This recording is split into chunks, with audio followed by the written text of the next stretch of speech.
Transition, the process of change from one condition to another. We are now at a new crossroad where change is evident once again. What does not serve us must transform us anew. Returning to our original state of oneness and true nature of that which created who we truly are. Confusion was the way of the past. Enlightenment is the way of the now and future, shedding away the layers of deceit. We now bring you the transformation of the two who started as one. Our fearless planet never stands still. Earth has been in a process of transition, and we are not exempt from this remarkable, ongoing reality.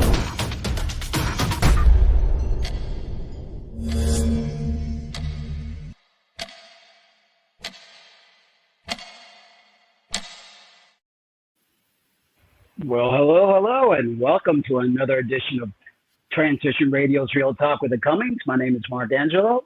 And I'm Linda Ariel, and we wanted to just welcome you to this show because we have a actual happy trans person on today. And actually, Tia Jolie and I, we go back for a while. She actually got interviewed back in the day when I was, I think, with Jessica during that time. And amazing story. You all are going to love her. I'm going to go ahead and read her bio first, though, and just hang tight here. Tia states, I'm a doctor of holistic natural health and nutrition.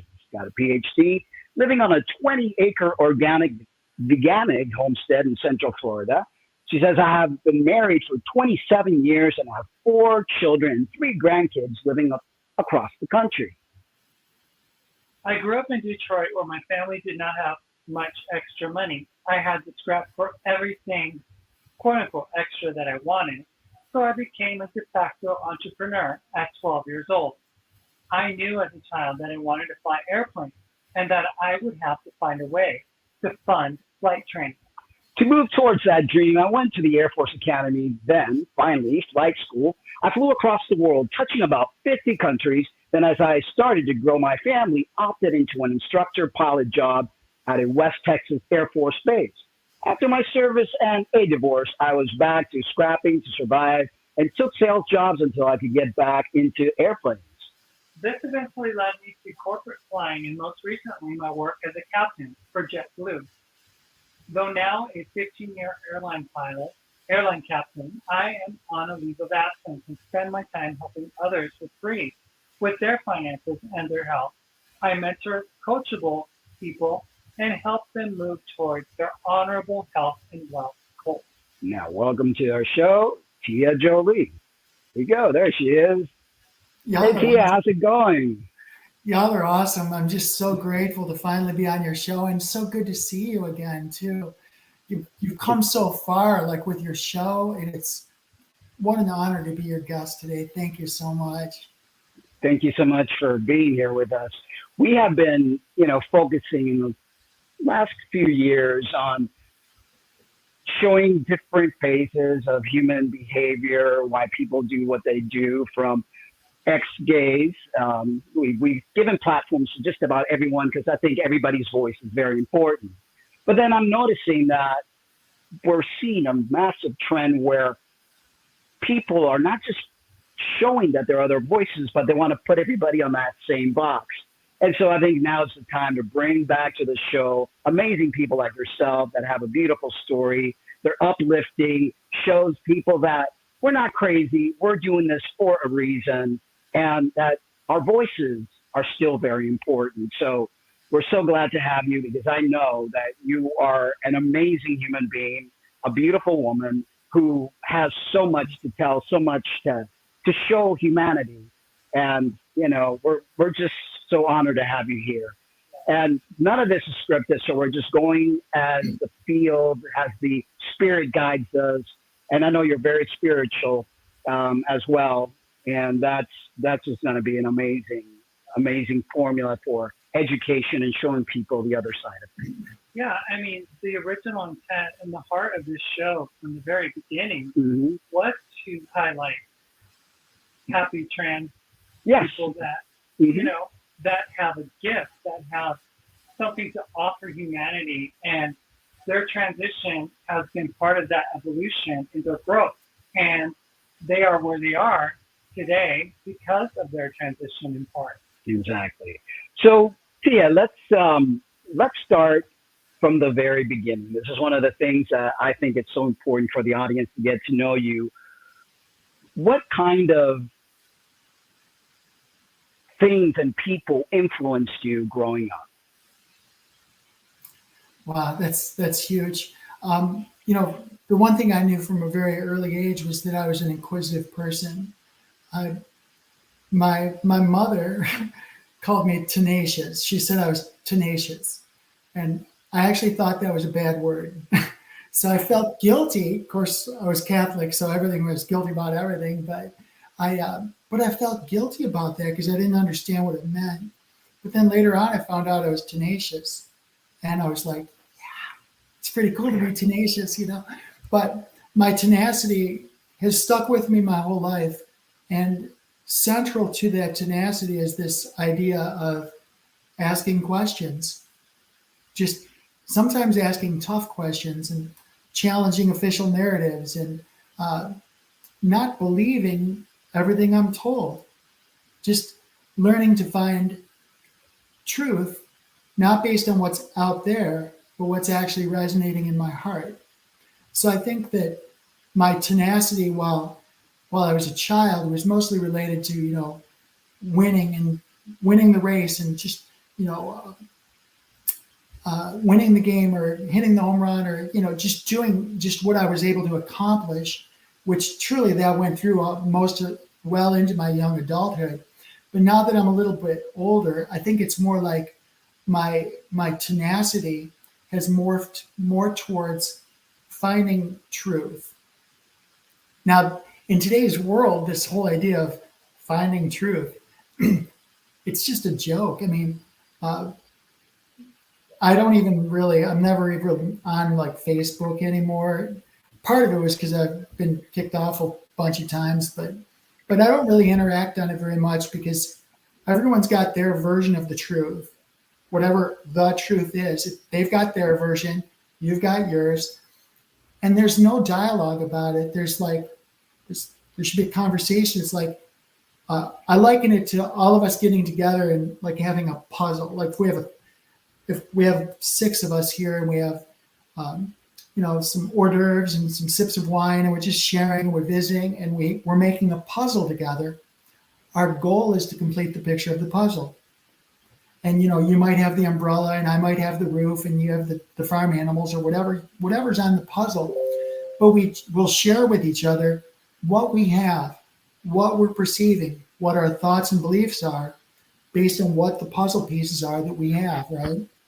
And I might slide some puzzle pieces to you and say, I think that's part of that piece. And you might slide pieces to me and say, well, you're working on the barn, so that's probably your piece. That sounds like a silly analogy, but that's what we really should be doing because none of us have a 100% corner on the truth. All of us have little bits of the truth that we perceive based on our experiences, based on who we are, where we're from, how we grew up. But the idea is for us to compare notes, for us to talk to each other, to come together, to communicate and say, okay, I hear what you're saying. I don't really say that I've ascribed to that theory before, but can you explain a little bit more about it? So I've actually morphed over my life. I'm still tenacious, but it's more for the esoteric purposes, specifically of growing to know truth, than it is for some sort of an ego effect. Like I don't really need to be right anymore. In fact, if I'm with somebody at the post office and they're being just ridiculous, right? I no longer feel like I have to correct them or argue with them or whatever. The only thing I do is respond with love. That's all I do is just understand that whatever they're dealing with, whatever life has dealt them, has put them in this really tough position. And the only thing I can do is just love them, right? I wanted to add to what you're saying regarding all of us having little puzzle pieces. We all came down here for a reason, to self-discover, because I believe we're God fragmented in all different directions, trying to come together because we're all one, but we like literally defragmented or fragmented ourselves and are living life trying to put those puzzle pieces together. But we forgot one thing, okay? We forgot to go within for our little piece of truth. And we're actually living life based on teachers, pastors, everybody else that's programmed us from the time that we're young. And what our truth is not even our own truth. It's somebody else's program. Yeah, that's really a brilliant insight, Mark. And based on what I'm seeing and observing and intuiting, the more you quiet what I call the monkey brain, this brain up here, this is your slave brain, okay? Yeah. The more you quiet this and you listen to your divine brain, which is your heart, your connection to the divine source, the more you do that, the more clear answers become. All right. Now, I don't know how much or how little you want to get into the spirituality stuff. You're interviewing me, and I'm a very spiritual person, so I'm going to kind of go that direction a little bit, but reel me in if I get too far out. So when I have a brand, first of all, for those who don't know me, I'm actually a doctor, Ph.D., not an M.D. M.D. is like more drugs. I'm a Ph.D. No disrespect to medical doctors out there, but you need to kind of question what you're doing and why you're doing it. Just saying. But when I have a brand new client in my studio and I'm interviewing them, first 5 minutes or so, I will ask them, because my work is in holistic natural health and nutrition. I'm also ordained in holistic natural healing. When they come in, I'll ask them the question. It's like, who are you and why are you here? And it's like, well, my name's Beth Ann and I need to lose this 35 pounds off my butt, or whatever. It's like, okay, that's the easy stuff. We can do that. My question is, who are you? And how did you find yourself in this earth space? In other words, what is your soul's journey? Do you have a soul? Of course I have a soul. What is your soul's journey? How did you come to be in this earth space with us? And how is this interaction between us, how is it going to have meaning? What does it actually mean? What do you hope to accomplish here? Because my job is to be a catalyst for you on your soul's journey. If that has something to do with your body, like losing weight or transitioning or something like that, that's fine. That's your soul's journey. But I ask that question because it goes right into this deeper question that has nothing to do with our bodies. It goes right into our soul, our spirit, because it's a part of our world that has been neglected. Our souls are starving. Much in the same, I see people who are nutritionally deficient, like they're nutritionally, like they're literally starving because they don't eat nutrients, right? But our souls are also starving. Even our earth mother, her soul is starving, right? So what we have to do is we have to start asking better questions. And one of the questions I ask people is, do you have a soul? Of course I have a soul. It's like, did your soul exist before you were born? I don't know. Well, let me ask it this way. Will your soul exist after you leave this place, this earth place? Oh yeah, it will. Okay, so your soul was created when you were conceived? Is that how that works? Oh no, I guess my soul did exist before I was here. Okay, great. So is it safe to say that maybe your soul is going to be around a lot longer than your physical self? Yeah, I would say that's probably pretty accurate. Great. So let's talk about your human journey, which is maybe this big, because that's important here and now. But let's also talk about this bigger picture, which is your soul's journey. And this is why I asked the question, who are you and why are you here? Now, I have certain beliefs about myself, who I am and why I'm here, but they're beliefs. I used to think that there was a common belief that we could all have, but I believe that belief systems and beliefs happen in the absence of truth, that there's only one universal truth. It's ubiquitous, it's permanent, it's not changing. And that truth, none of us have a corner on all those facts related to that truth. So what I say is I look for people's belief systems and then I compare them to my own. And I'm willing to challenge my belief systems because that's how my beliefs get stronger. And then it's kind of like the scientific model in place for spirituality. Because the more you have a hypothesis, which is your belief system is a hypothesis, the more you challenge that hypothesis and you put it through the ringer and you check it and recheck it and change something, try it, change something, try it. You keep doing this iterative process. You're going to get closer and closer and closer to your truth. But you have to be willing to challenge your own belief systems in order to become stronger in that regard. So that's kind of like a lot of information, but I think it's very central to the conversation that would be important for anybody who's considering transitioning, not transitioning, or transitioning back and forth, all of those things. Asking the question, how is this relevant to my soul's journey?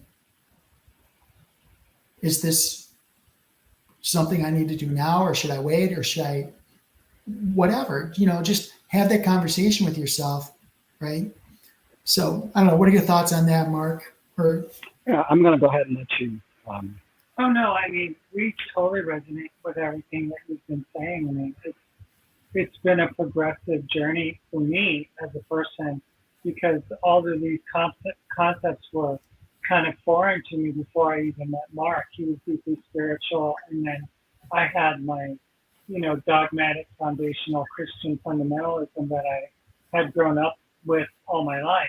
So being introduced to why don't you touch these two rocks and feel the energy coming off of them? He was telling me stuff that I was like, they're just inanimate objects. These aren't real, functioning living organisms, just a rock. And then I touched it, and it was like I could feel the power of the energy of the Mother Earth, and I was like, oh my gosh, because at that time I was healing from a terrible car accident that I had been involved in.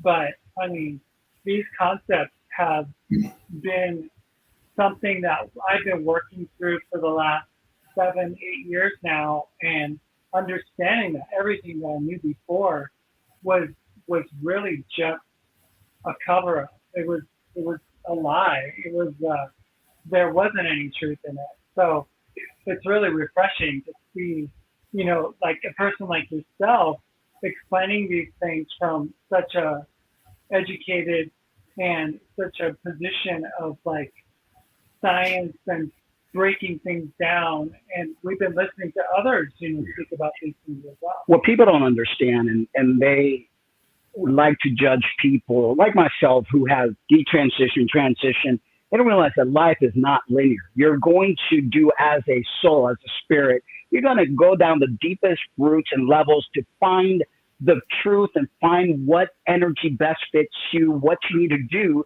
to collect all these things that we came down here to collect, to take back to that place where all of us meet and share, like the Akashic records, and just constantly get into situations that we could feel and literally just create memories, create situations for future events and things that as spirit beings we're going to be faced with. And it's nothing's linear, nothing is like black or white. Religion is black and white. They want to create this God man who came down and died for our sins that we had absolutely nothing to do with, because I don't believe in this original sin, although I was raised to believe that, and you yourself said you were raised Catholic.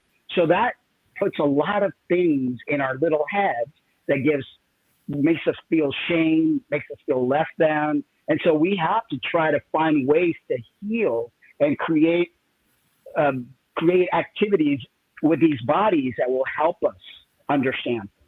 Right. And I also think that, with regards to the shaping of our spirits and how we are basically just like at a different level of awareness when we are younger, and the indoctrination that happens and the programming that happens from 0 to 7, where the Jesuits have always known that if you get a child, from the years of those from 1 to 7, I mean, you could shape them and form them into the adults that they will be, and that they will always respond in that kind of a programming.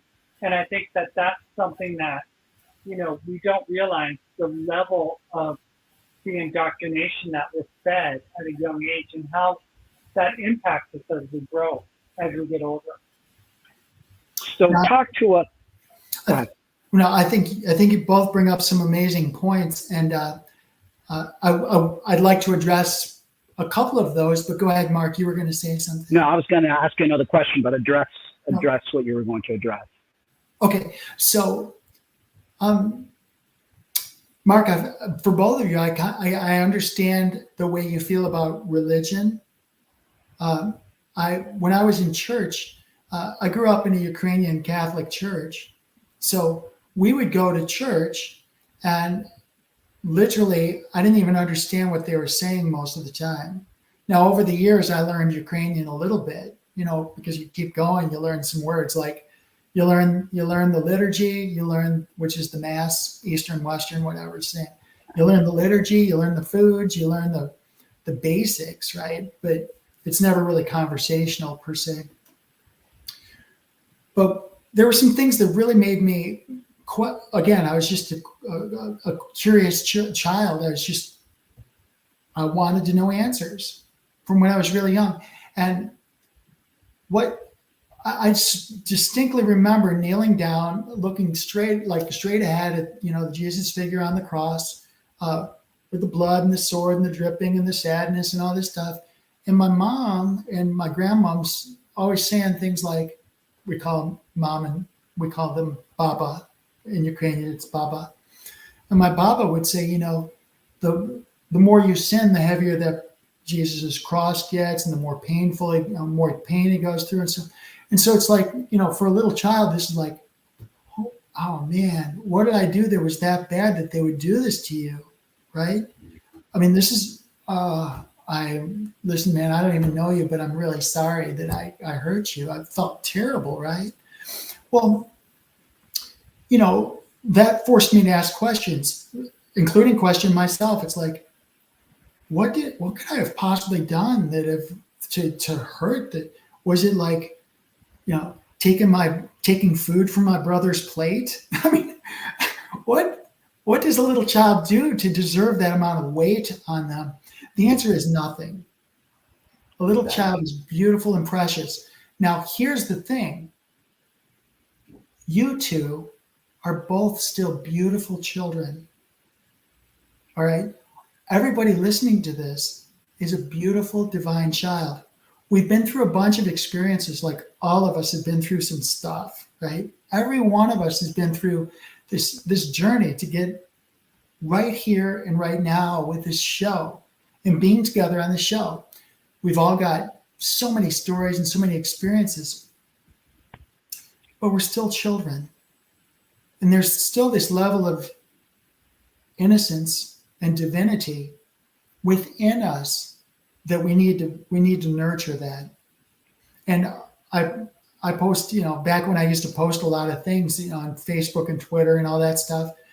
One of my favorite things to put out there were examples of little children, maybe a black girl and a little white boy, or an Asian boy or something like that, just hugging and playing, and they don't care that you're boy, girl, Asian, white, Indian. They don't care any of that stuff. The only thing they care about is, will you help me with the sandcastle here? Or can you do this in a way that you don't kick over my sandcastle, right? This is our natural state, is that of peace and love and kindness, gentleness, compassion, passion, generosity. This is natural for us. We are children of a divine creator, right? But a lot of people have lost track of who they are. Some of them never even considered how amazing they are.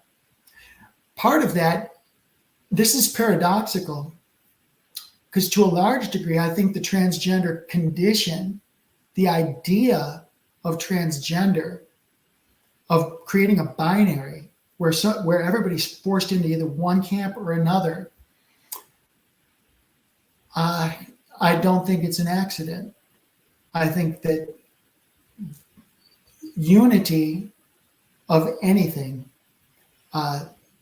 in this human realm is, for the people who seek to control us, that's a bad thing. They don't want unity. They want pain, they want strife, they want divisiveness. But there's those of us who say, it doesn't matter what you want. You are not me. I'm operating from a position of divinity, which is the idea that I'm going to try to navigate my time that I have in this three-dimensional Euclidean, Newtonian Earth space. I'm going to try my best to navigate here for two reasons. One, to get the best experiences that I can as a sovereign soul, so that whatever my next journey involves, that I can take these experiences from this journey and just make them epic. So I want to make myself and take all that's around me, everything that's can make me better and make me powerful, even dissenting opinions. If a dissenting opinion makes me stronger, I want that dissenting opinion. But the idea is to take everything that serves you and makes you stronger, as not, in the gym or something. Of course, that helps, but as a soul, but also to lose yourself in the service of others. So it's paradoxical, because you're saying, well, Tia Jolie, you're saying to take it in and build yourself. But the question is, what can you give if you don't first have it? So you must reach out to the infinite. You must understand the infinite love, the infinite care, the infinite compassion. You must understand that to bring it into yourself, to permit it to resonate, so it permeates every part of your body, every dimension of your existing self. It's when you're in that position that you can truly give that away. And it's the moment you give one away, 10 replaces it. And you give away 10 and 100 replaces it. So the process of being that catalyst for good is critical in terms of our soul's journey, not only to serve ourselves, but to serve the people around us. All right. So again, I don't want to pontificate on this. I just want to express that a lot of the strife that transgender people experience, it's because they've not taken the time to challenge their belief systems. Mark, you mentioned, you're saying things that are outside of what a Baptist might understand, or a Catholic, or a Buddhist. Maybe not a Buddhist, but you're saying things that are different than some of these religions, certainly the Western religions, right? So instead of, and I say paradoxically that the religion, the Western religions, may be driving us into this binary situation, because first of all, all four Gospels that we're permitted to read in the Western world, they're patriarchal. Everything there is patriarchal. They always talk about Father God, But I thought, wait a minute, I thought guys couldn't have babies. You're telling me guys can't have babies. There's Father God. Where's Mother God? You never talk about Mother God. Where is she? Exactly. Well, a friend of mine, I'm in business with, her name's Susan. She, about a couple of weeks ago, she sent me a book, and it's called, and I knew about the book, but it's a compilation of the 4 Gospels of peace. It's called the Essene Gospel of Peace. It's actually 4 Gospels in 1 volume. Well, wouldn't you know, there's everything you would see in the 4 Gospels that Emperor Constantine said you can see. But there's so much more. And the Gospel of Peace goes into a dialogue about how we interact with our Mother God in detail. How to get the angels that are dispatched by Mother God to communicate with us and to interact with us. Well, clearly, this should be something we should know about. How would you like to go your whole life and not know about one of your parents, right? In the 3-dimensional space, in this Earth space. Well, now we have some 7 billion people who don't even know their own mother, right? And so these Gospels have been ripped from us. They've been stolen from us. And it's as if it's no wonder there's confusion. The church stole 700 Gospels and permitted you to have 4 that didn't threaten the Roman emperor of the day. No wonder there's confusion. I'm not putting the blame on any one church. I'm just saying that the system's set up to be patriarchal. Everything in the universe is going to drive to balance, right? The world. You can take the moon, pull it, and it's going to snap right back where it goes. It's not like some planet that's suspended in vacuum somehow, magically suspended in vacuum. What's that all about? That doesn't even make sense. So it's like, if you pull the moon, it's going to snap right back where it belongs. All right. Everything's in balance. And when you upset that balance, like take 2,000 years and don't talk to the people about their divine earthly mother and how to interact with their divine earthly mother, you don't think that's going to have a pretty profound impact on the outcome of how they live their human lives? I think it does. So anyway, again, I don't want to give a sermon, but there's a lot of stuff. So that's in the spiritual side, but even in the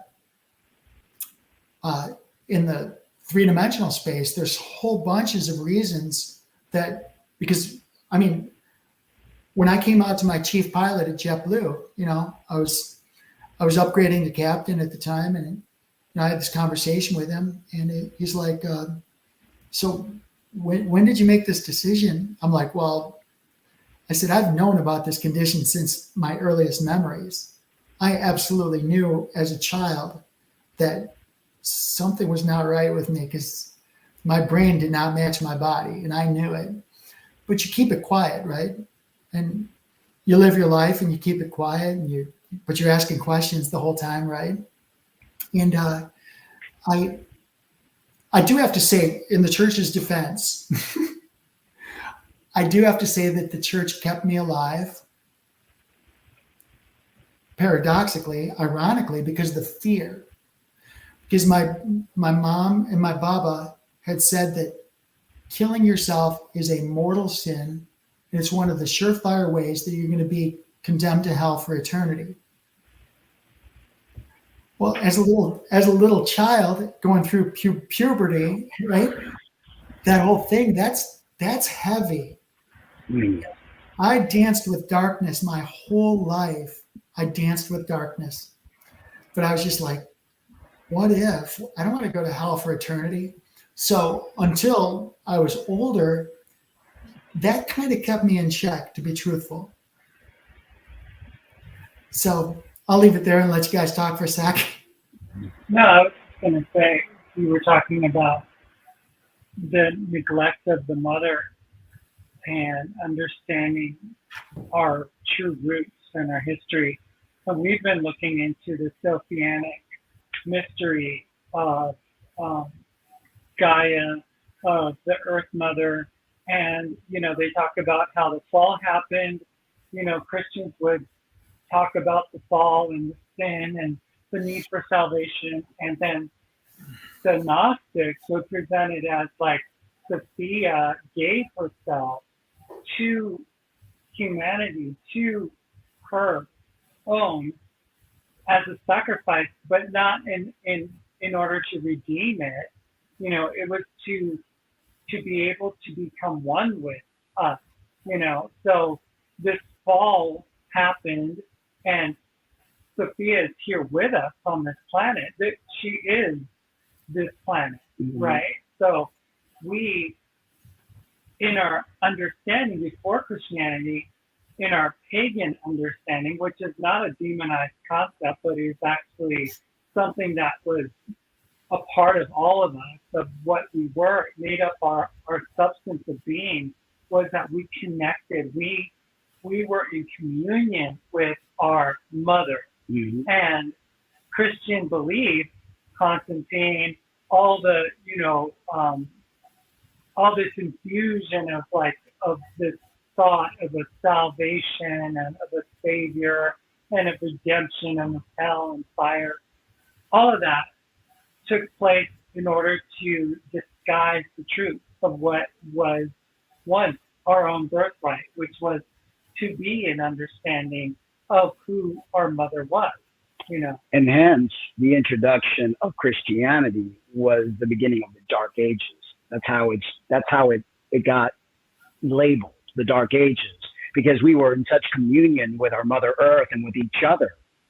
We knew so many things that were like stripped away from us with this so-called savior mentality, the so-called Dark Ages that has changed humanity, not for the better, but for the worse. Right. And it was the Dark Ages because before, Hypatia got killed by, the Christians over in Alexandria, and the burning of the Library of Alexandria and other, historical places where they kept these writings and these scrolls.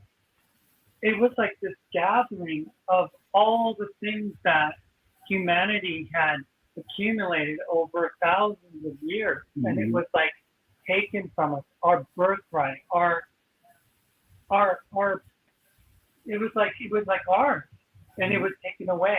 And in replacement was this Jesus figure, this belief in something to come, of redemption, of the destruction of this beautiful earth, this mother that was going to be destroyed, by this patriarchal God who was going to fix everything. Yeah, because we were so wicked and bad. I mean, it's like, that is the worst thing you could do to a child or a human being, tell them how awful they are. But it's okay. We got something that's going to redeem you and make you better, as if we're not good enough. Well, I mean, this again, it's been 2,000 years of the Hegelian dialectic, repeated over and over. It's, the problem, reaction, solution. And it goes back then. So, and there's next, it's my belief, based on circles of people that I work with and I run with, that the next few months there's going to be some revelations that are not going to be pleasing to most people. There's going to be information about what the Vatican is, who the Pope is, who the new King of England is. These things are going to come out, and there's going to be a lot of people not pleased because their beliefs have been turned upside down. So I think that those of us who have spent a life questioning things, and we've come to some answers, and we know what's going on right now, we need to be prepared to help our friends and our family. Some of them have been pretty rude and pretty obnoxious towards us, but our response needs to be that of peace and love and kindness, compassion, understanding. They're going to go through a rough time when they realize how they've behaved, especially the Christians. There's going to be a lot of Christians that are going to be very, very disappointed, and we need to kind of be there for them and be kind and just say, look, we were there too. Look, we were exactly where you were, and it's going to be okay. So, but the whole Constantine thing, this is about a small group of people trying to control the masses. That's all this is. And, it's really, if you look at it like in terms of where we are today, you look at the news, the Christian faith was commandeered. It was co-opted. The first 300 years where the Christians were like, they're just on fire with this spirit, like where they were just like their belief system and how they treated each other, and they served each other. It's like, go in peace, and if you had abundance, you gave freely of that abundance, right? There was this beautiful few hundred years. Christianity was co-opted. It was stolen. It was commandeered. And it was Constantine that was the pivot point. Now, if you have this dialogue with most Christians, they don't even know who Constantine was, what happened in the 4th century. They don't care, some old guy, right? But the whole dogma that they operate within is a function of the mores that were put in place by Constantine. The Nicene Creed and all the things they believe and what they don't believe in us. And once Constantine pulled all these different sects of Christians together and said, okay, y'all, he didn't say y'all, that's kind of a me thing, but he said, hey, y'all, come on over. You're buzzing about this Christian guy, this Jesus dude, all this. Come here. We're going to have a council. We're going to have a conversation because I want this to be our official religion because I love you so much. But we have to come to an agreement here so we're all on the same page. Sounds like a great idea, right? Mm-hmm. Except for the Sadducees and Pharisees, they get a hold of stuff and they advise the emperor, and now all of a sudden they codify, they create all of these codes, these laws, these rules, right? And once he says, he rubber stamps that. I don't think they had rubber stamps, but he went and he took his sepulcher or whatever the staff was of the day. That was the law. Just boom, there's the law. Now, if you're those of us that's back then and said, hey, you know what? Wait, what about our Divine Mother? There's no mention of our Divine Mother. Guess what? You're a witch. You're a heresy. Mm-hmm. You're burned at the stake. Because whatever Constantine said was the rule, hey, this is the official religion. You get to burn today, right? Yeah. So it's like, I don't want to burn. So religion is co-opted. It's co-opted. If you look at even like the roots of like even Black Lives Matter, the original Black Lives Matter movement was an honorable, it was a noble thing, right? These are a bunch of Black people saying, hey, you know what? We're humans too, right? I mean, the whole genesis of that in its infancy was a great thing. It was immediately co-opted and used for people to divide and conquer and to control other people. I wanted to add the same thing has happened with the trans movement. It started out as individuals that were trying to connect with themselves spiritually and trying to align themselves, and all of a sudden the political system hijacked the whole movement, and now we see the craziness that we're seeing. And there's this battle, and there's this fight, and it's just crazy. Well, and that's exactly true. And even those of us who have been like through the fire, like the transition and everything, like we moved from 3.5 years ago, we moved from Jupiter, Florida. We spent 10 years there, my wife and I. And we moved to Central Florida, and we're in the middle of, like, my closest neighbors are horses. I mean, we're in the middle of God's country in Florida. But we have hills and lakes and trees. It reminds me a lot of Michigan, actually. I'm in it's called Lake County. Just beautiful. And I grow my own food. I got 20 acres, and it's just a very peaceful place. Well, when we moved here, we did not know what to expect. I'm just being truthful. We didn't know, two ladies moving in together. Are they married? Oh, they're married. Oh my God, let's lynch them. We didn't know. But the truth is that we just said, you know what? The only thing we can do is just respond with love. And now some of them, they don't care. They're still going to hate, and that's okay. They can hate me, but I'm still going to respond with love. And they can ignore me, but I'm still going to pray for them because it's my choice. But the truth is, those are very rare exceptions. We have more friends right here, right now in Central Florida than we had after 10 years in Palm Beach County.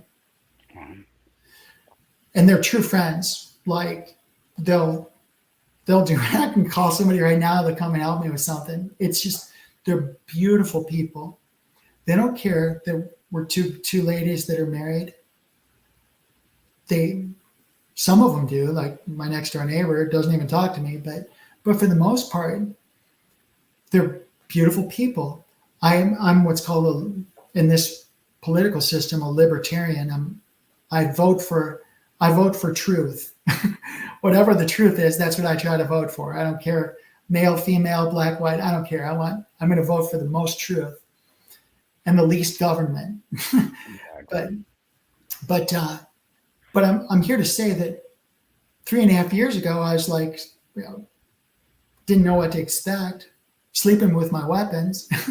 but now it's like we have so many friends, and they don't care that. I'm sure that I'm not sure, but I think most of them know that I probably wasn't born female. Maybe some of them don't know, but it doesn't matter. They invite us. We were at a pool with some patriot friends. You're like, wait a minute, patriot friends? Yeah, these are like constitutional Republicans, right? How does that even work? You're two ladies that are married. You know what? They respond positively when you love them. That's what's going on. So it's interesting because my family, we've got the leftist of left and the rightist of right within my own siblings. Wow. I've got 5 siblings, and we got everybody represented. And guess what? I love them all equally. And if somebody wants to call and talk to me about whatever's on their mind, I'm going to listen and talk to them. Now, I do have boundaries. I'm going to say, yeah, I'm not okay with that, whatever that might be. But that's very, very, very rare. And so I share that with you because even I, moving here, understood that there's this threat, this existential potential of a threat. And it was scary, where I literally had to sleep with my weapon. Like, what if, But the truth of the matter is, most people, regardless of where they are on the political spectrum, age, gender, wherever they are, most people, they respond to love. And it's my belief that love can solve everything. Now, there's some people who have big weapons and they don't care about your love. So we need to be able to speak freely, and we need to be able to defend ourselves. and that's why I'm a constitutional libertarian. I hear you. So anyway, maybe too much information, but again, No, it's good. It's good. Great. But you said you didn't say you had a format to follow, so I'm just kind of No. Oh yeah, no. I just wanted to touch back on like your childhood. Did you like think about yourself in a different way, and did you think about your gender confusion? Did you wonder how did that play out in your childhood and then growing up as a teen? Yeah, that's a really good question. Very insightful too. So I don't understand the disconnect, and I've questioned this my whole life. It's like, why do I feel one way, and when I look in the mirror, I absolutely hate what I see. Literally, I hated looking in the mirror my whole life. And you might say that now and say, well, I saw pictures of you. You're a handsome, young person. But I liken it to kind of being like anorexic, where you look and you're like, God, you're so ugly, right? You just, it doesn't make sense like to anybody else, but literally what you see doesn't match what you feel, right? Now there's probably different reasons for that. We talked a little bit about the religion and the force into binary and all this stuff, but there's also developmentally, now that I'm a doctor and I'm like really digging into the research, developmentally, there's some things going on too. Things like it's a controversial topic, but these so-called vaccines that are being forced upon people are not benign. Many of them have DNA from dead babies in them. Many of them have all sorts of xenoestrogens. Xeno means foreign estrogen. They have poisons and heavy metals and things like that. And it goes back years. And I think to myself, I wonder what they injected my mother with during her life that might have affected her eggs. I wonder what they gave to her while she was pregnant that may have affected my development. I don't know these answers, but I still look for the questions. I do know that there's a part of the brain, the anterior cingulate gyrus, that there's a small section of your brain that is responsible for kind of directing your brain where you go for sex. Like, do I move towards a guy or move towards a girl? And I also know that just simple mineral deficiencies can affect how different parts of your brain develop. Yeah. Now, I grew up in Detroit. A lot of my friends are dead from cancer already. I mean, there's poisons in the water, toxins in the air, things like that. God only knows what's in the food, what's in the drink, what's in the water. This is why I do what I do now. I help people detoxify their bodies, restore nutritional sufficiency. I do this every single day. I see people's lives change just from getting rid of external toxicities.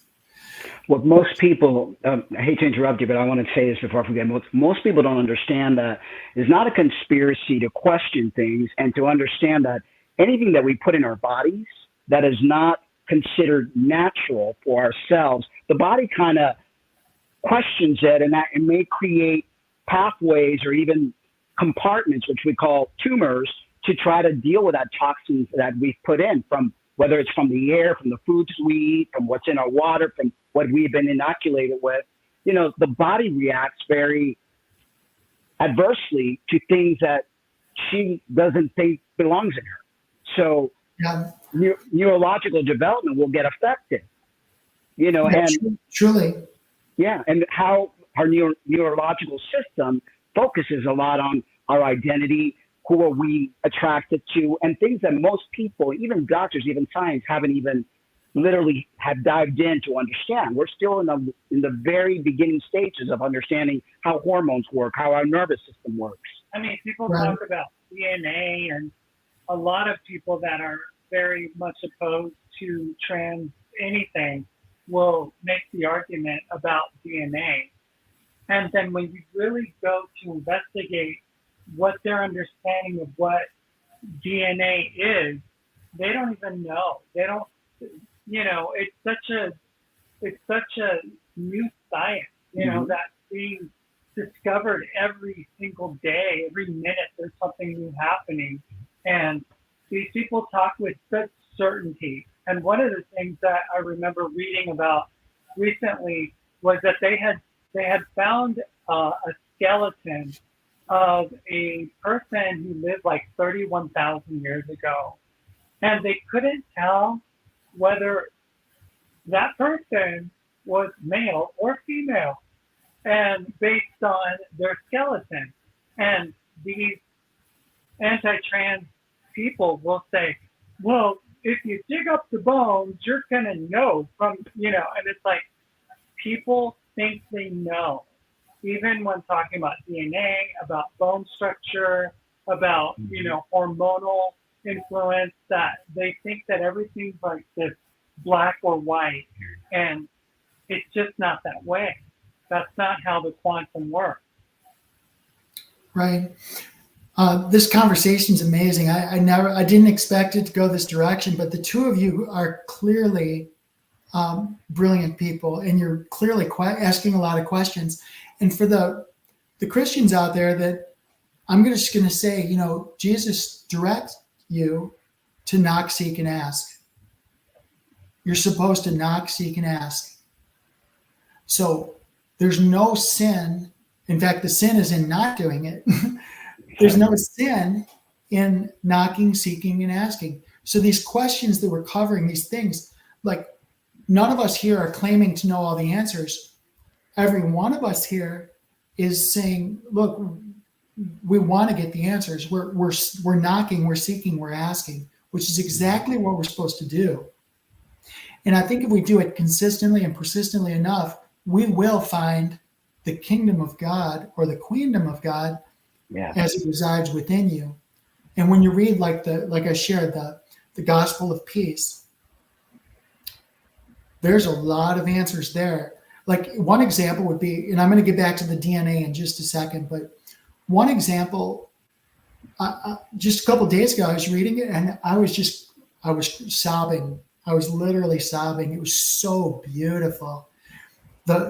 It's almost like reading poetry.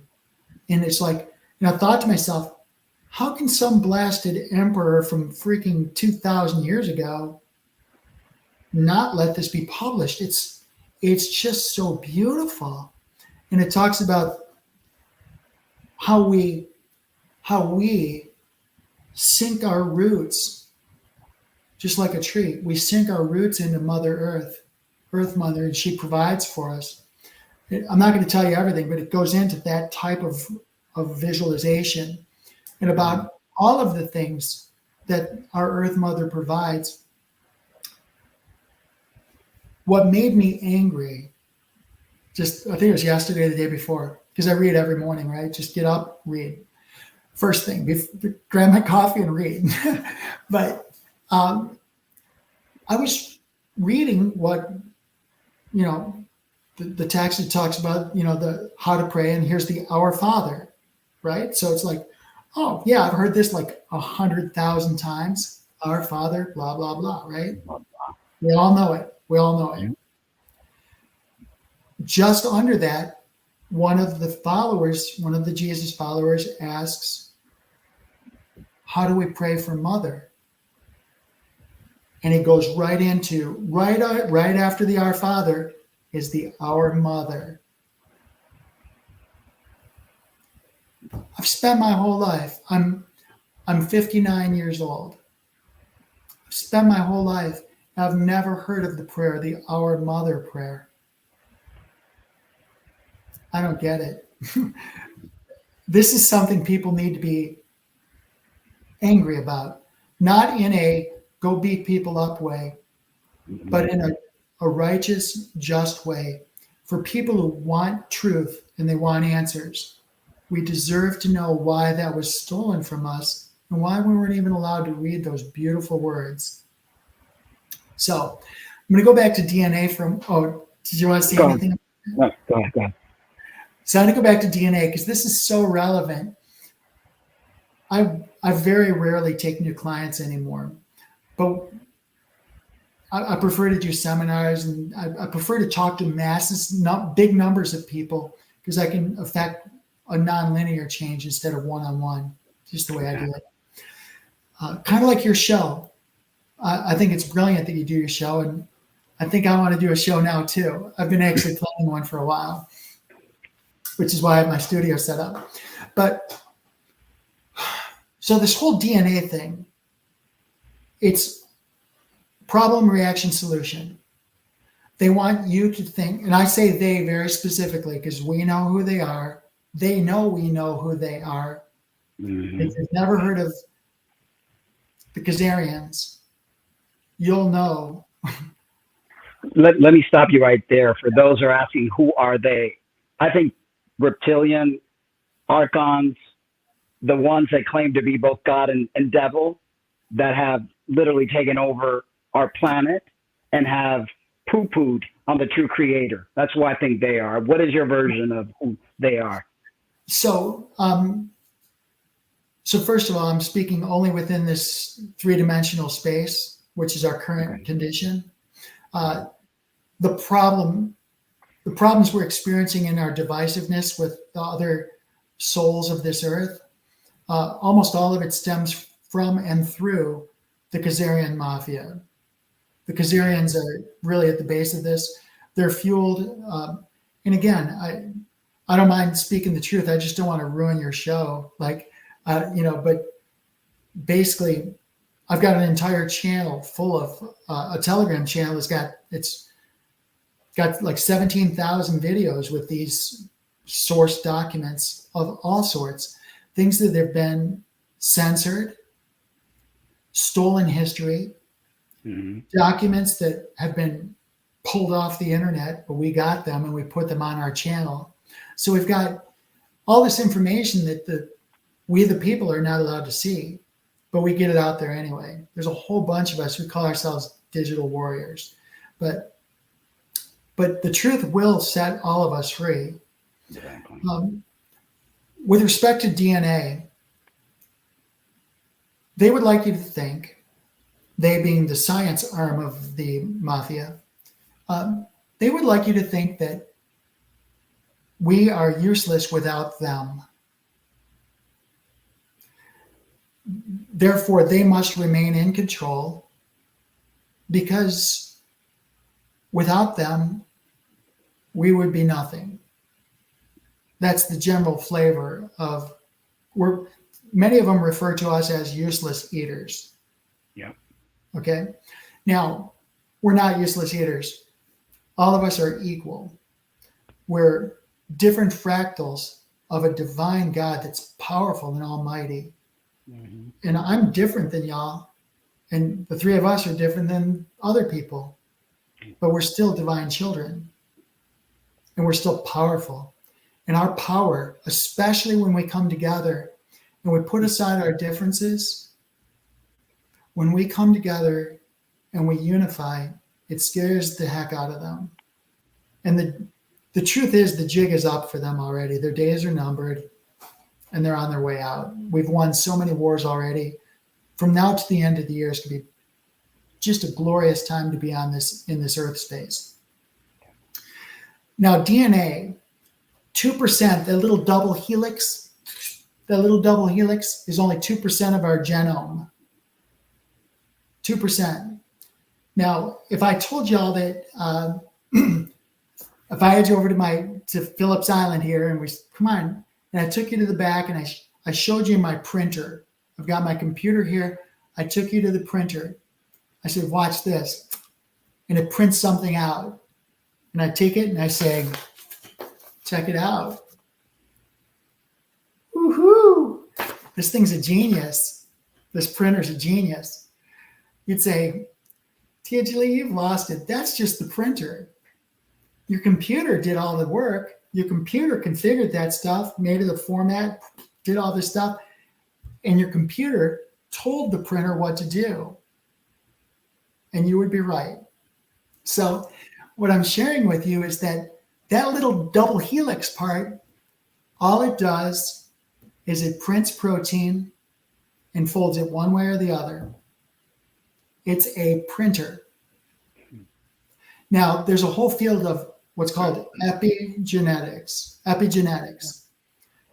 Science, modern science, calls that junk DNA. And this junk DNA supposedly has no purpose, no meaning, no function. The truth is, the junk DNA is basically your laptop. It's a whole antenna array. It's like the most amazing, it's like Cheyenne Mountain. It's got all of these antennas. It's got these communication devices. It even checks your consciousness, your intention, your divine. It takes direction from your heart. If you can imagine, you've got 30 trillion cells, 30 to 50 trillion cells. Can you imagine being able to put a signal out from your divine self, and that signal is received by every one of your cells simultaneously? Because all of your cells have got these little receivers, these little antenna arrays that receive information, and based on the information they receive, produce proteins based on the information they've got. Now, it's not all about just responding to your consciousness. That's a part of it. But it checks your acidity, your alkalinity. It checks your oxygen levels. It checks the ionization of your cellular membrane, like all of your cells. It checks the charge across the membrane, basically. How much power your cells have, basically. But what happens is your cells respond with intelligence to the conditions around it. Every cell, all of those cells that have nuclei, they live, they breathe, they poop, they have sex, they remember, they sleep, they do all the things you do. Yep. As above, so below. Very much so. Yeah. And they respond. Like I always use the analogy, like, let's just say you go to the Orlando airport, right? Or go to what's your closest airport? You're in Phoenix. Yeah. You're Phoenix, Sky Harbor. So let's just say you go to Sky Harbor and you're flying, getting on my JetBlue flight, right? And you show up and here's Captain Phillips, I'm reading all the paperwork for the flight, right? And I just throw the papers down and I kick the trash can and you come up and I cuss you out, right? I'm just foul. I'm just a foul person, right? Well, it makes everybody nervous. Everybody there is like, holy crap, she's our captain. And look at how foul she is. Now look at the weather. The weather's garbage. I'm just like, we're probably going to die anyway, right? You're going to be sitting there looking at the other passengers like, you know what? I'm taking the next flight, right? I'm taking the next flight. Versus you show up and you're concerned. There's thunderstorms. It's looking a little bit iffy. The sky's dark. Everyone around you is nervous. Now you come up and there's Captain Phillips. Are you the captain? It's like, yeah, I'm flying you. What's your name? Oh, I'm Mark. I'm Lena. Hey, so you're going to Detroit. What's going on? So we have this conversation, right? And you're like, hey, Captain, listen, this weather looks pretty ominous. We're not really good flyers. What do you think? I said, well, I think I'm really good at what I do, but I also ask good questions. So I'm looking at the weather right now. I'm going to put a little extra fuel on. I'm looking at our course, and I'm probably going to delay our departure about a half an hour. So if you just hang tight right here, We're going to have the frontal movement through. We'll get airborne above 5,000 feet the whole flight. As soon as we're above 5,000 feet, take about 30 seconds to get there. The whole flight's going to be smooth. So I can tell you that I'm not going to let anything happen to this plane. If I feel it's not safe, we're not going. Now, which airplane do you want to get on? The second one. Right. So Well, Mark doesn't want to get on it. I don't want to get on anything because I hate flying, but I would just keep flying. Well, I love flying, and I'm going to get you up there. We'll go flying. If I give you the controls, you'll love it. I promise. Okay. So, I'm not a good passenger either, so I get that. But my purpose for saying that story is you are the captain of this. When you make a decision based on your heart, which is your connection to the divine, and then you do a gut check, because there's a lot of living stuff in your gut. And if the frequencies and the vibrations, the resonance is good with your gut and you feel good about it, and your divinity matches your gut, those two brains tell this brain, which is the slave brain, what to do. This brain should not be telling your heart what to do. It should not be directing your gut. This is the slave brain. It should operate, it's the executive branch. It's to execute the directive of your heart once you bounced it off your gut. You do a gut check. And once you're in alignment there, this brain says, okay, make it so, number one, let's get this done, right? That's how this works. So knowing that you're the captain of your ship, what you should be looking to do is get to the quiet spot. You know, we have people talking about transitioning.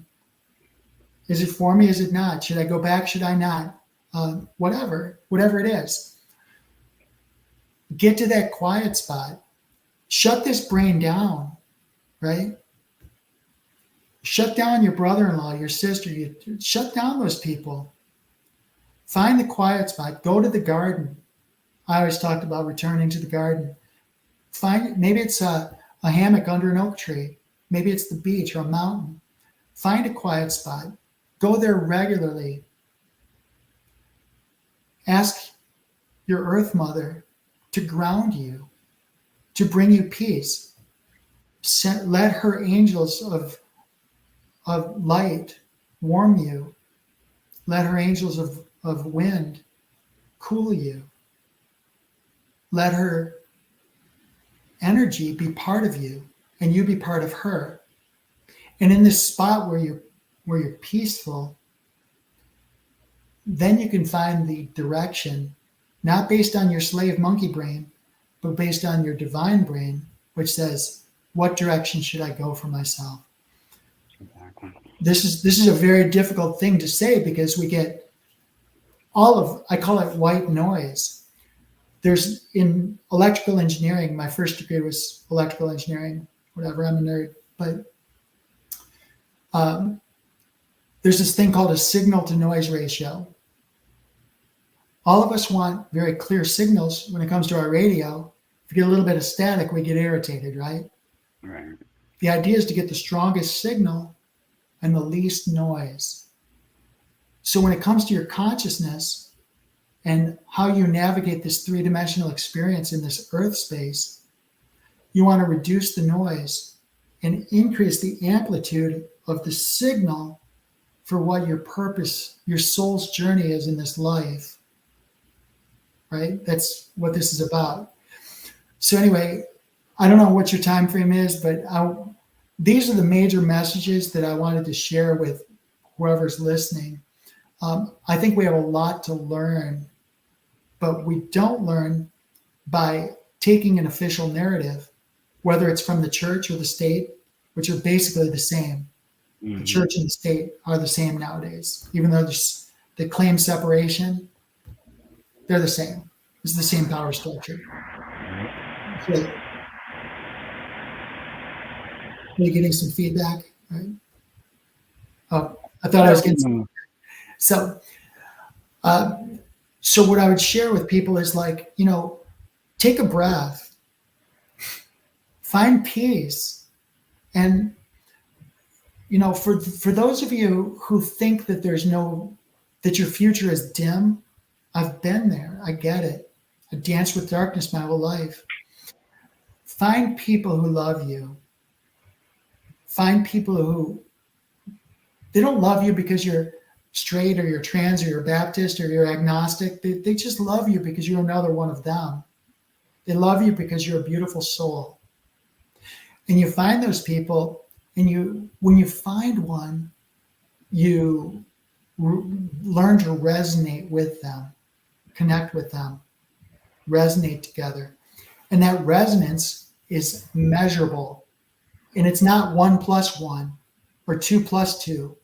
It's actually nonlinear. When you begin to resonate with people in a spirit of love and peace, it goes nonlinear. And you can measure that at the end of the neighborhood. It's powerful. So that's what they don't want. So Well, we're all made up of frequency. We're energy, and so is source. You know, and if more people would tap into that frequency, like somebody right now says, "Wow, that's ironic. You mentioned the frequency, and then it happened." That's when we felt that. I felt it too. I was like, you know, I went like that, and it was just, you know, it's amazing when you get rid of the programming, when you get rid of the have-tos, when you stop battling yourself and others and surrender to your higher self, surrender to mother, surrender to the reason we're meant to be here, remembering why we came down here in the first place, amazing things will happen. And those that are living on this planet right now, are getting ready to see the most amazing show. The time that we're living right now is the most important time ever.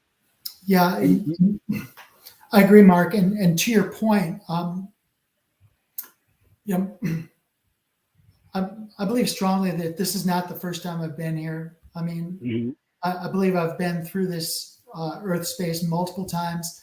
I thought the last time I was here was probably the last time I was going to be here, but evidently I've agreed to come back. And I'm glad I did. You know, I ask people the question, and this is a question y'all can answer yourselves in the peace of your own heart. If you could switch places, there's 7 billion people in this world. If you could switch places with any one person, but you have to change everything. You have to take 100% of what they have and switch it for 100% of what you have. Would you do it? I've asked that question for years, probably 20 years now. I can't remember a time when somebody says yes. Almost always they say, well, yeah, my life's not perfect, but I like my life. I wouldn't trade, if I had to trade everything. I mean, I'm talking about your children. I've got 3 grandchildren. Trade my grandchildren, trade my spouse. I got the most amazing spouse in the world. We're like 27 years now. Look, I wouldn't trade my life for the world. I wouldn't. And I'm glad that I agreed to come here at this space and time, because right in the here and now, right this minute, is the most beautiful miracle that's happening. And it's this exchange of ideas between we divine, we fractals of the divine. And we're searching for Sophia. So, you know, these people claim to be philosophers. I'm a philosopher. Philo means love of. Sulfur is Sophia. You're literally, if you're a philosopher, you're a lover of Sophia. You have a yearning for her knowledge and her wisdom by your own self-proclamation. So I think this is really exciting. If nothing else, my hope for your viewers is that, you know, just take a breath and everything's going to be fine, because you're the boss. You're in charge. You're the captain of where you go. And guess what? There can be thunderstorms, there can be turbulence, there can be all sorts of chaos around you. But you've got this. You've got this, right? You're so much more powerful than you could ever imagine. So just tap into that power. And if you need to borrow some, connect with me. My website's at the bottom there. Drop me a note. Let's spend 30 minutes. Whatever hurdle you have to get past, just drop me a note. I don't work anymore. I've made some good investment decisions, and I've done pretty well for myself. So the only thing I do is help people.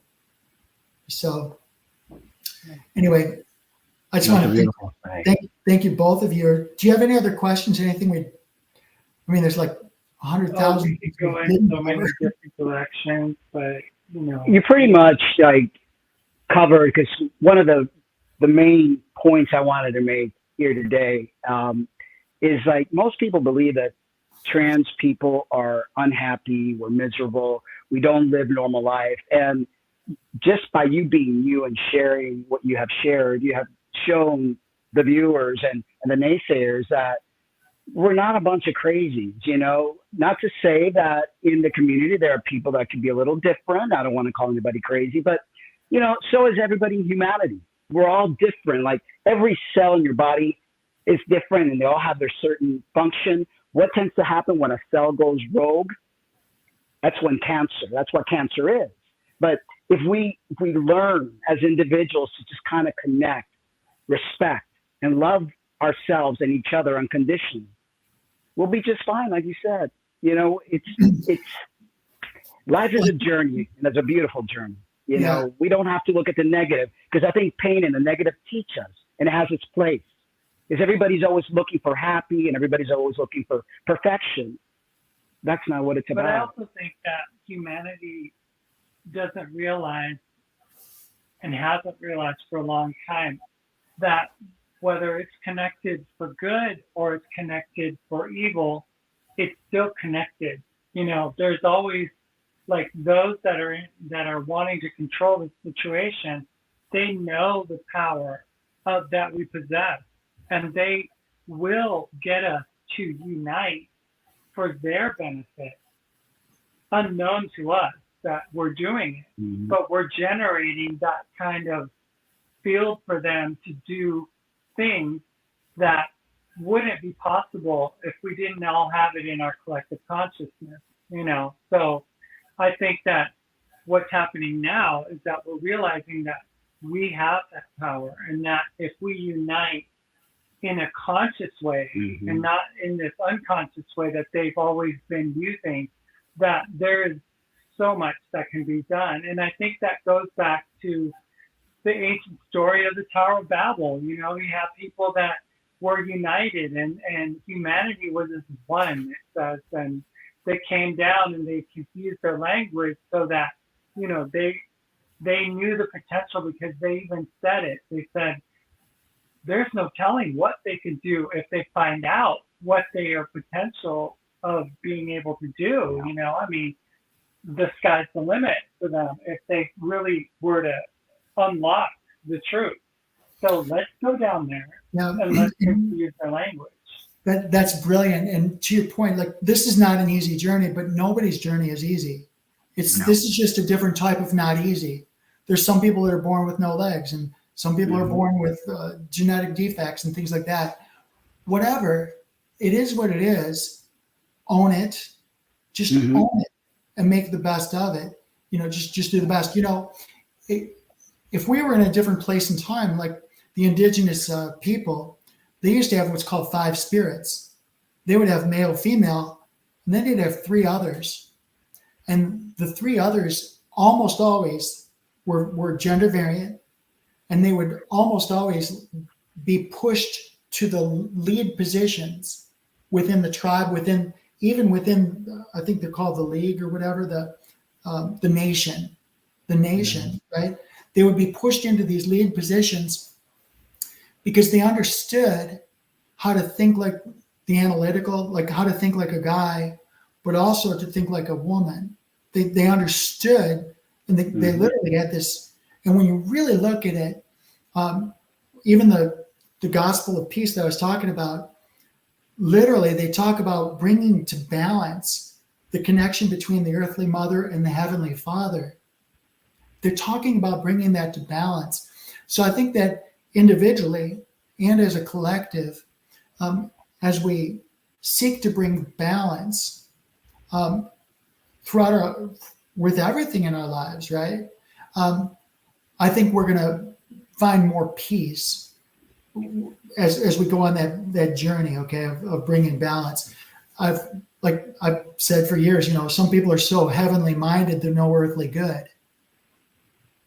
Well, let's make it earthly good. Let's not forget our heavenly mindedness, which heaven's in here. Okay. It's as above, so below, as within, so without. So it's not like I will go to heaven one day. No, you're here. You're already in heaven. Let's own this place. Let's bring forth heaven on earth. Let's make it the place we want it to be. And we can so do that. People don't realize how so possible that is. And I believe that we're in the verge. Right now, a lot of things that have happened in the past few years, it's like birth pains, a birthing of something wonderful that's going to take place. Totally. Yeah, and there's a lot of people talking about toxic masculinity and the feminine movement and all this stuff. I think people, let's just get over it. Whether you have one body part or the other body part, whatever you have, let's just get past that, okay? I think it's time for us just to get past a lot of this stuff.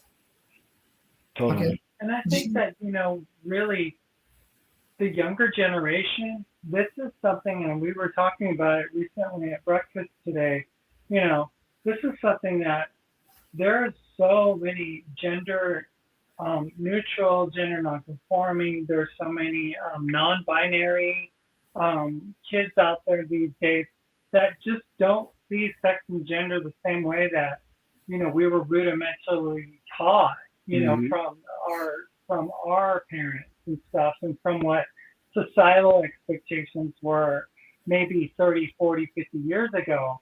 And I think that all of this fighting and stuff is just basically kind of like that old Piscean age of that back history, older thinking is finally winding down. And you could see it within the generations. We have people that are younger than us that see life and gender in a way different way than we do. They're star seeds, they're star seeds. Like you have the indigo and the crystal, they're star seeds that are coming in and they're going to teach us a new way. Because the old, Queen Elizabeth died. And to me, that meant there's like a significance to that, the end of that and the beginning of something new. Yeah. So, I'm excited what's going to be taking place. And, it's going to be a lot of birthing pain and still people are going to fight and whatever, but in the end, all will be well. All is well, All is well. I agree. Yeah. So this has been like a total blast. I really appreciate it. You know what? I love you both dearly, and I love what you're doing for the community. I hope that our community will continue to take the high road in terms of the people. I know that if you turn on TV, there's this, I don't even watch TV, okay? But I know they want, for transgender people, they want us to be portrayed as some guy with a big beard, and drag and Tammy Faye makeup and all this stuff. They want to portray us all that way. The truth is, I know zero people. I know a lot of transgender people, dozens, probably hundreds of them. If somebody wants to portray themselves that way, that's fine. But what the world needs to know is that most of us want to be unnoticed. Mm-hmm. Most of us, and this is the thing, there's the LGBT, LGB, they can go completely unnoticed. they don't ever have to pull their head out of the hole. They can stay in their cave, never even have to be a thing. But the thing about T is you can't, you have to be overt about it. You can't be in the closet. It's something that you literally have to change yourself. You can't hide it. It's necessarily overt. Right. So it makes us more of a target, because most of them could just duck in their closet, duck in their bedroom, so they don't get shot at.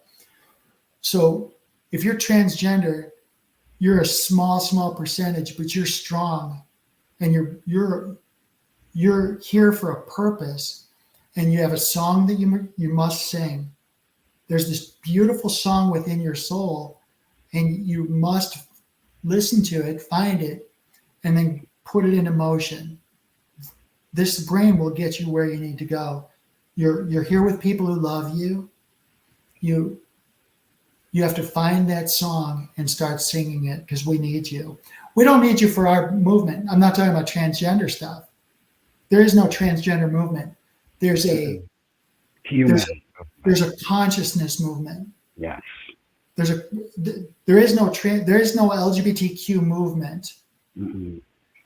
The movement is from your subconsciousness, which is programming. Mm-hmm. Sometimes it's your own programming. It's your own self-talk that's created this subroutine, the subconscious that's telling you what to do. Just watch some stuff from Joe Dispenza. Joe Dispenza talks a lot about that. But it's this old movies that you keep repeating. Stop playing the old movies. Mm-hmm. The old movies don't serve you. Right. You love the movies. And we are given this vision. A man without vision will perish, right? So will a woman without vision. Take the vision and move towards it. Create your own movies and make them epic movies, because you're the starring role of it. Okay. Instead of just focusing so much on the external, which a lot of people do when they transition, I've always said you need to focus on the internal. You want to create something new, you've got to create something new from the inside out. You have to start thinking differently. You have to meditate and create and envision, manifest the things that you want, and they will happen.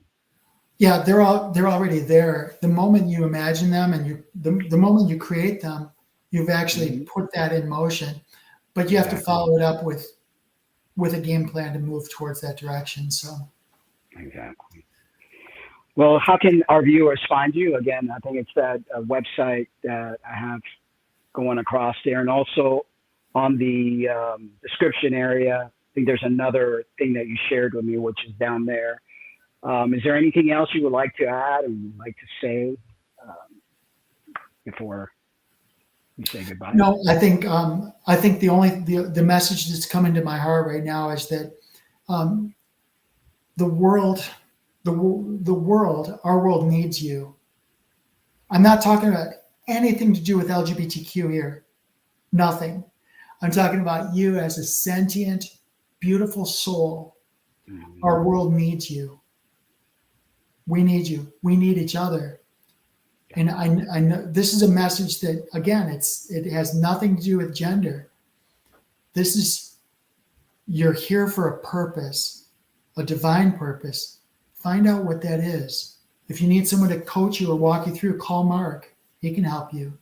Call Lena. Call one of us. Get somebody that can walk you through it.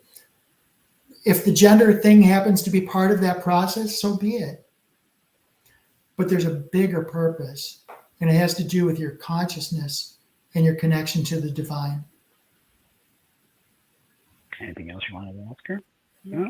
Okay. I mean, there's, like I said, we could have gone a million different directions, and we would love to have you on again, and we could, talk about other issues and other things that, you might have on your heart and stuff. It'd be really great to have you on again at some time. Yeah, definitely. Yeah, because we could go many, many different directions like that.